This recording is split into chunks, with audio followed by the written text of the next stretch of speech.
This is the Craft Equation, where conversations about craft brewing, business, and culture all come together. I'm your host, Cameron, co-founder of Mother Earth Brew Co. Now let's crack one open and get into it. Welcome back to the Craft Equation, y'all. I'm your host, Cameron, and this week we've got two guests on the show. Very excited to talk to you, gentlemen. First off, we've got Mr. Kevin Hopkins. Kevin is our Vice President of Business Development, and he has been part of our growth strategy here at Mother Earth since dating all the way back to 2012. Prior to that, he actually worked for the Lost Abbey, another craft brewery based here in San Diego, and some consulting roles. Prior to that, we like to call Kevin our international man of mystery. He's like the beer Carmen Sandiego. In addition to that, we've got Mr. Rich Collins. Thank you so much for joining us. Rich is an industry vet of 18 years. He has worked for brands on both the distributor and supplier side, such as Stone, Maui Brewing, and Modern Times. Welcome, Mr. Collins. Thank you so much for joining the show. This is going to be really fun. This is the first time that I've had two guests. I haven't quite figured out how I'm going to break up three different visual windows, but that's going to come at a later date, so that's not for you guys to worry about.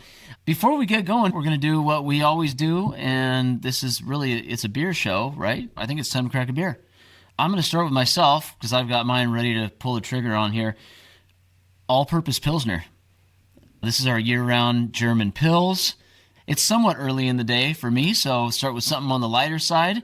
And what do you gentlemen have going? Let's start with you, Kev. Well, I got scared there for a second because you and I didn't coordinate as to which beers we were going to crack. Luckily, I think I chose well. So I actually went with Wakumi, which is our Japanese lager that's part of the small batch series. We're in that time of year where the big competitions like Great American Beer Festival and World Beer Cup happen. And this pulled silver last year in 2024. So I just trying to put some mojo behind it to make sure that maybe it'll perform well again at the next competition. Mr. Collins, what are you imbibing on? It's a beer show, but I have a Maui Island hard tea, peach mango, which is quite delightful. And since this beer kind of transcends into multiple other categories these days, I figured that might be a good place to go. I like it. That's awesome. No shame in having the hard tea. We're all way beyond the beer snobbery thing in this day and age. So it's definitely indicative of which direction distribution's going. Cheers. That was a perfect transition. Cheers to you boys as well. Speaking of distribution, that's what we are here to talk about today. Anyone listening to the show or watching on YouTube, thank you very much. Please like, subscribe, comment, and let us know what you'd like to see on future shows here at the Craft Equation. Anyone who listens or watches this show knows that we like to talk about different topics that require clarity or that we can help educate on, whether it's from the consumer standpoint or helping fellow brewers navigate their way through this challenging landscape. Nothing seems to be more elusive these days than the challenges of distribution. That's what we're going to be talking about today with these two industry vets. Most of the questions that I get with our email inbox or DMs through social comments, 75% of them are related to distribution in one way or another. It's either, hey, I'm a restaurant owner in this market. How do I get your stuff?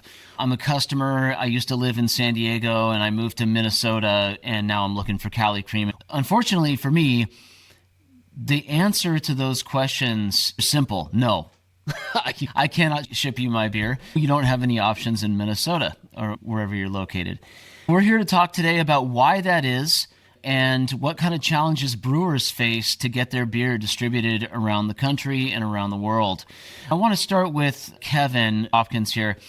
So, Kevin, right now, correct me if I'm wrong, we're distributed in 13 states here with Mother Earth. Yep. At one point, it was as many as 18 or more, I'm fairly certain. Yeah, we hit 20 at our top end. So there's been some shrinkage. That's, by the way, a perfect spot for me to put the Costanza spot right there. There will, mark my words, there will be a cut scene there later in the edit. You mean shrinkage? Yes! Significant shrinkage. So, Kevin, for people who don't live in the beer world like we do, what does beer distribution actually look like? Why is it so complicated? And why are fans struggling to find their favorite beers? Sure. But it's not an easy answer. We could spend all day on this topic, but it really comes down to a couple of basic things that the average consumer see, nor should they. It's not their problem. It's our problem. Our industry is regulated by taxation. There have been regulations put in place post-prohibition to control how alcohol is manufactured, distributed, and sold to consumer. To do that, they have the federal three-tier system. So we as breweries and as craft breweries, we're known as suppliers or manufacturers. We are not legally, in federal sense, allowed to sell directly to any customer. Now, that being said, everyone just says, well, that's BS. I've joined this club and I've done that. Because like all kinds of regulation, there's about 1 billion different waivers and holes and workarounds, and it varies by state to state, and it gets really convoluted. But at its most basic, we have to sell to distributors or wholesalers, and then they are required to sell it to retailers. The retailers are then offering it to the consumer. Because of that three-tier system, we have to follow a certain path that get us to market. And it's a difficult path, and it's all predicated on your size and your ability to produce and all the other things that go into it. And it gets really diluted. The way I'll leave it at this point, because we could spend all afternoon talking about it, is that there's currently 9,600 craft breweries in the United States. Of those are really small, but very popular in their own backyards. There's about 3,400 brew pubs, and you all have one in your hometowns. Then you've got those taproom breweries that everyone's familiar with. There's 3,700 of those. And regional breweries, which is what we're considered, we're not in all 50 states or even 30. We're much smaller than that. But for regional, there's only 266 of us. But we're all competing for the same access to market. That makes it very tough. And it changes not just on the type of beer you make, but also where you sell it and what's popular where people are living right now. Okay, so Rich, I want to give you a chance to elaborate on that a little bit. What's been your experience distributing some of the brands that you've represented? For those that aren't on the inside like we are, what's one of the biggest challenges that breweries face with distribution that the public doesn't really understand? You start by getting a distributor. You know, even if you're just looking within your own state or locality, is a tough task. A lot of things have to be in the right place. Is there consumer demand for it? Are you bringing something to the table they don't already have? And as Kevin put it, 9,000 breweries in the U.S. What's setting yourself apart from them to impact that locality? And then if you go across state lines, it's even more complicated. Typically, in my experience, what the distributor asks these days especially is, where are you authorized? Are you in chain? Are you bringing us something of value? Because just bringing a product without any kind of place to put it is not going to get you where you want to go. I want to paint a picture, and I'm hoping that you guys can shed some light on it. Let's start from the very beginning. Let's say you're Joe Blow Brewery, and you're looking to expand distribution. And you Google beer distributor in Lubbock, Texas, right? What does that journey look like? What are some of the hurdles that need to be overcome and some of the factors that come into play when searching for distribution? Is that to me or is that to Kevin? You take that. That's just you take that. You go. You go. I wish the example wasn't Texas, to be honest. Well, let's okay. What's your let's favorite take someplace place? complicated. How about Nevada? Let's say Nevada is. That's fine, but I'm going to come back to Texas, and I'm going to put that one on Kevin because we have been looking at Texas for a long time. I think it's a good example because it is complicated. But let's move forward. Go ahead. So Joe Schmo Brewery wants to go to Nevada. What's the purpose for that? You look up and down the landscape. There's Southern Wine Spirits, Breakthrough Beverage, some bud houses, independent folks. If you're going to approach any of them, you have to have questions answered for yourself already. What's the intent? Do you have target accounts? Do you have built-in distribution? As in, hey, my brand's authorized at Total Wine and More and Whole Foods in California, and they want me to come into Nevada, or some version of that. You know, is it Darden that wants to put your beer on at Yard House in Nevada? We really don't even have a path to get to Nevada or to go after that opportunity unless you have some sort of established rules in place. And then also, what's the fit? You know, I think a good example is, you know, if a wholesaler in Nevada already has a bunch of national beer brands, but they don't have a beer brand that also does seltzer or RTDs. Maybe you have something that they don't have that they see an opportunity with. Even getting to the point where you get a meeting with them is a challenge in itself. But you have to be bringing something of value to them in order Sure. for them to take a look. And when Rich talks about your total wines and authorizations, there are certain retailers that give a lot more latitude to their stores, and there's others where everything is at a chain mandate level, and then there's everything in between. For example, back in the day, let's rewind the clock 10 years, us as a supplier could walk into any Whole Foods in San Diego County, talk to a buyer, and if they liked the stuff, they could bring it in. They had a lot of leeway, but at some point that changed. Corporate mandates became more of a factor. They started to integrate corporate mandates with stores that had some sell-in latitude.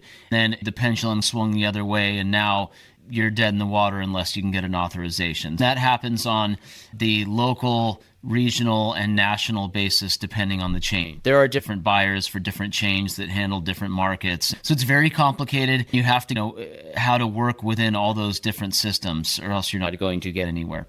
So assuming that you get that far and you have what you think to be a pretty well laid out plan, Kevin, if you don't mind jumping in here, what is sort of the next step? So you've got, let's say Total Wine says, hey, we like your stuff, we'll turn it on in the entire country.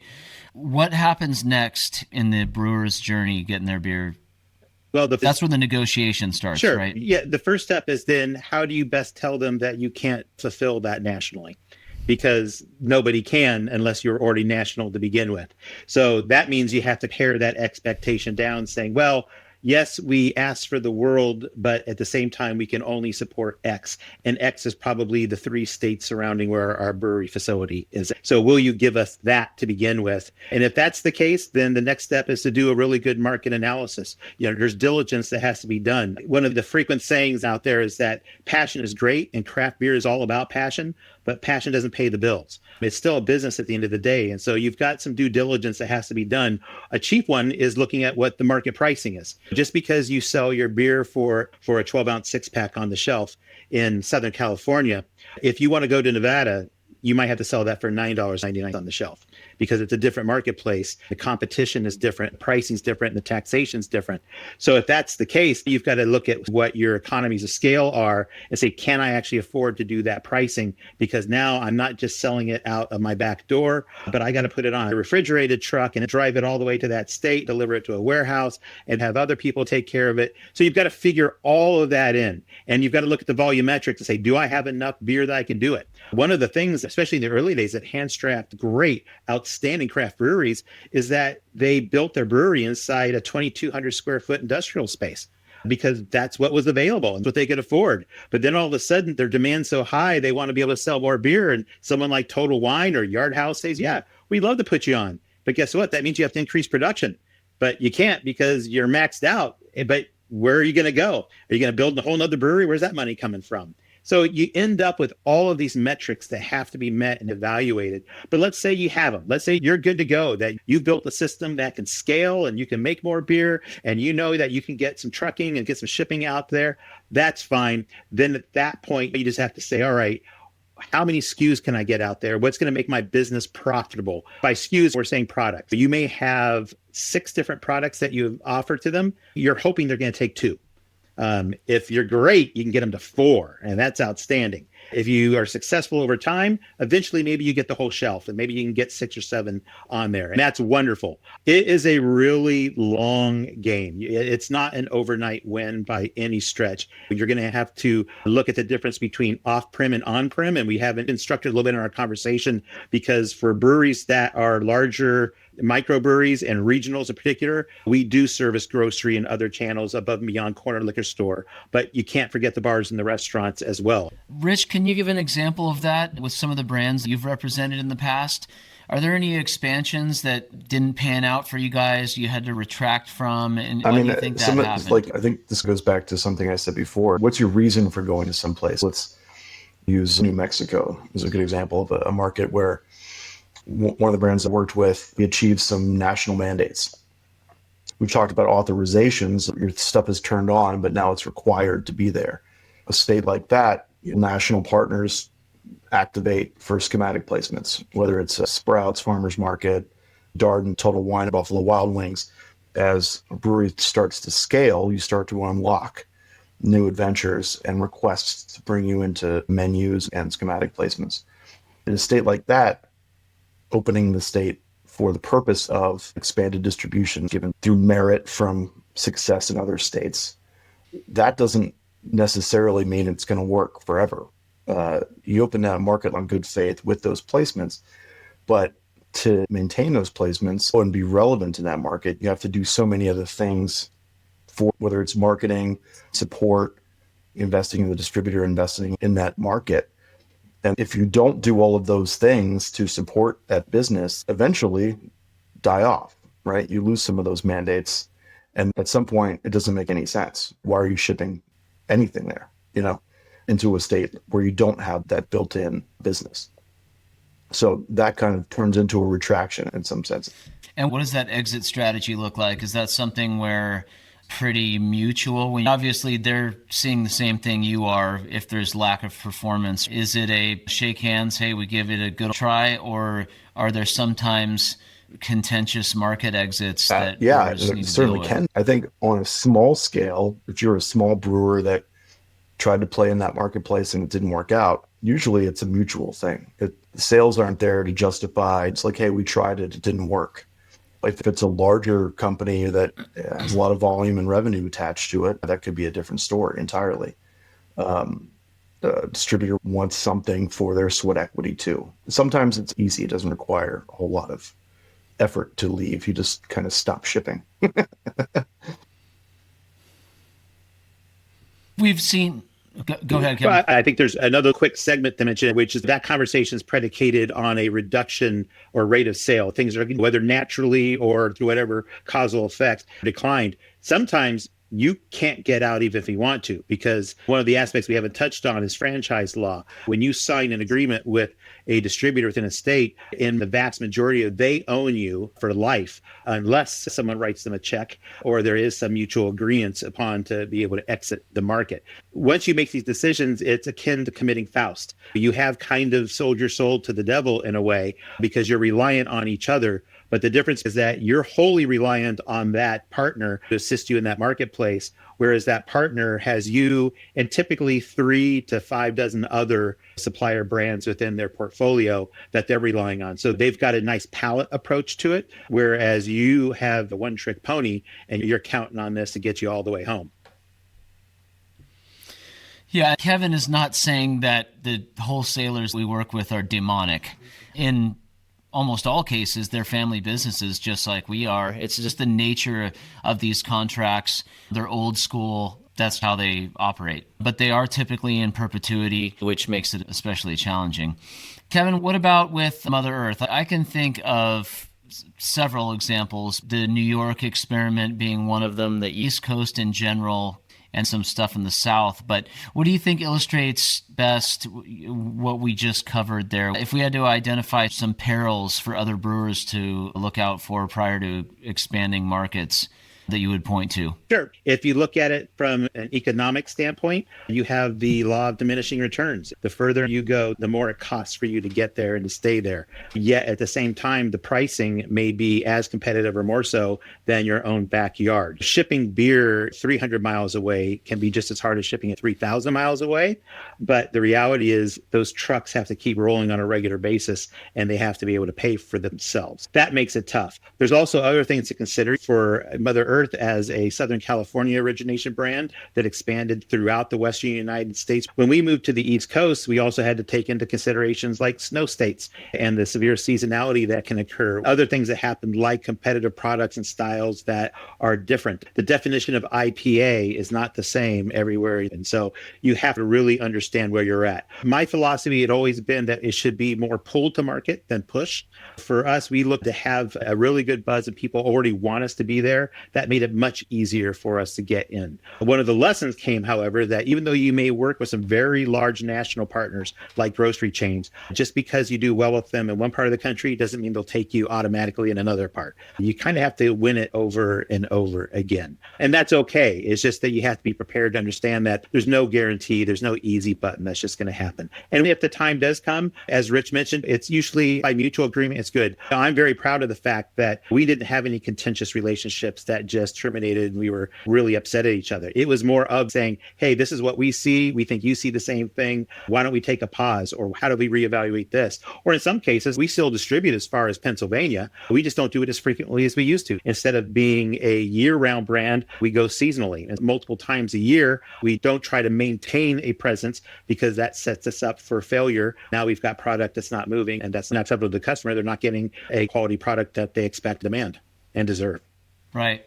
Rich, you mentioned this requisite question that brands or breweries should ask themselves before they look to expand. Why are you going there? What's the purpose of this? If this is your first or second go around at expanding outside of your home market, what are some of the cues that brewery owners or salespeople should look for to signal it's time to look for a lot expansion? of people, some breweries do it for different reasons, right? Like we've seen some breweries that have scaled up massively and opened new doors because there was a need. They had excess product or they had increased production capabilities. And so there was a want to, more depletions, right? Let's get it out there. But if it's more of a organic thing, I think that's where you have a better chance at succeeding. To your point, not every market's the same. You could be doing well at a large national grocery partner in Tennessee, but that doesn't translate to North Carolina due to consumer demand or what have you. If you're looking for the next step, the cues are, what are the trends in that market? Is it a healthy market? Are they accepting of outside brands? Not every state that can be said for. It's hard to crack into Pac Northwest, for example. If you're a California brewery, the queue there is a lot different. Yeah. That's a little bit more open, a little bit more universal, let's say. Pac Northwest, I've seen success there, but the success has been tied to things like collaborations, relevant breweries in that market, a niche that they don't have, whether it's like a hard tea or a seltzer brand that maybe there aren't robust local producers. I think you have to look at the on and off premise, the pulse, the distributors, their relationships with retailers and things like that. I think there's so many factors that you have to look at for it to make sense. But I think the first thing is demand. What's the demand? Or asking you to come there. I think that's a good step, right? Whether it's consumer or retailer and distributor. If you have all that into one package, then I think you're making a better informed decision if the costs make sense, as to Kevin's point as well. Yeah, I think you also got to be a little cautious, though. And I totally agree with you, but the vocal minority can be really loud. I would point to pale ales as a great example for that, right? Every tap room has someone that yells louder than the next guy, how come you don't make your pale ale anymore? Well, we would if you and your buddies would go buy a few pallets of it from Trader Joe's. I do agree, though, that looking for those signals, demand is a big factor. We've experienced a lot of the same challenges, especially in the Pacific Northwest. I think some folks at Mother Earth thought if we expand to Idaho and become part of the Pacific Northwest, it should be easier to get in there. Geographically speaking, it was much easier, but it's a different culture. The beer culture is different. They have their own scene. I wouldn't say they're fiercely local, although there is an element of that they already have a lot of choices, it seems. The same would be true in lots of other parts of the country, right? So take Treehouse, Trillium, Night Shift, any of these big names. If you were to take them and drop them in San Diego, they're nobodies, right? Now, to beer geeks, they're somebodies. But John Q. Public shopping at Albertsons, they're just another beer, and there's lots of other great local choices here. That can be really hard to navigate. Kevin, I'm going to bounce back up to you here. What do you think brewers can do to keep their brand top of mind, or at least maintain some degree of mind share if they do get distribution so that they can avoid some of those pitfalls we identified a little while ago? I think that you can never fall back on your laurels. You can't ever take your foot off the gas. There's no assumption that you're ever going to keep that which you already have. Our industry and society at large is extremely dynamic. So there's always the next legal age beer drinker, that consumer that's coming up. How do you get to wait till they're 21? But once they hit that marker, how do you inform and educate them and invite them to try your product and convince them that you've got something they'll really enjoy? And then how do you keep that 30-something-year-old? It's not like days gone by where you usually consume that which your parents did and their parents did, and it was much more regional, much more community based. Now there's so much variety out there that unless you're constantly talking and showing and utilizing every resource like social media, getting points of impression from every aspect, it's like SEO management. You spend your entire day, sure, there's relevance, literal and figurative, to make sure that you're always there. But you also have to do that straight for the wholesaler as well, because they have an opinion. You have to not just push info out, but also seek understanding continuously and say, what are you feeling and what are you hearing and what's your experience? And not just ask one or two people, because then it just becomes opinion. Instead, you've got to find out what consensus is and then be ready to adapt and change to it, and not be afraid to hear the bad news as well. Sometimes you're just not as sexy and good looking as you think you are, and that's okay. You got to roll with it. And so let's transition real quick to the consumer side of things. We talked a little bit about what challenges brewers face and the wholesaler side of things as well. If you're a consumer and you're living in a part of the country that doesn't sell your favorite beer, what do you think is the most effective way to get your favorite brand? I always tell people, be vocal, right? Go into your favorite bottle shop, retailer, whatever it is, and ask repeatedly for this product, especially if you know that it's distributed nearby.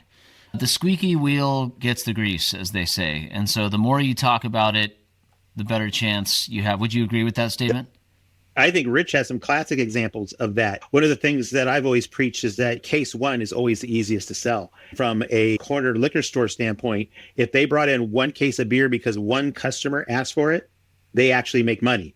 And so it's worthwhile to do that, because what you're really doing is you're subsidizing customer number 2 and 3. The market says, well, let me find a particular retailer or a particular region, just get them to say, hey, can we come here for a month? Let me send you one truck of beer and I'll help sell that beer for you. And if it sells, then buy another truck, or then let's talk about the future. And so I think Rich has got some great insights about how to penetrate markets in other ways than just trying to say it's a whole enchilada approach. You're 100% right. Absolutely. We've been talking about the permanence. How do you impact and go into some place with a long-term vision? I think you went doing, what I call burst buys, which did successfully for a number of years.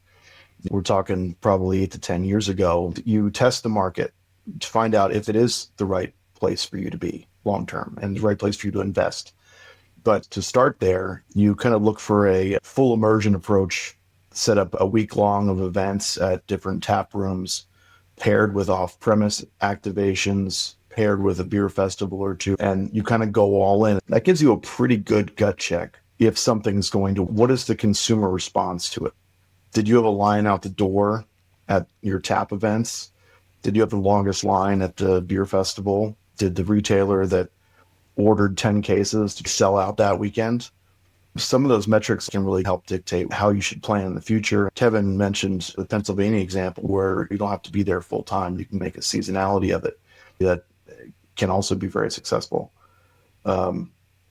But that takes a lot of people to believe in it, from the distributor to the consumer to the retailers. All those people come together with notion of like, okay, we're gonna get in and out. We're gonna see what this is and see if it makes sense to continue. Yeah, as a closing thought, if I could just offer my 2 cents, I would challenge other breweries listening to this, looking to answer the question, should I expand or look for distribution? We haven't even talked about looking for distribution in your home market. There may be folks still self-distributing, just looking for a local guy to pick them up.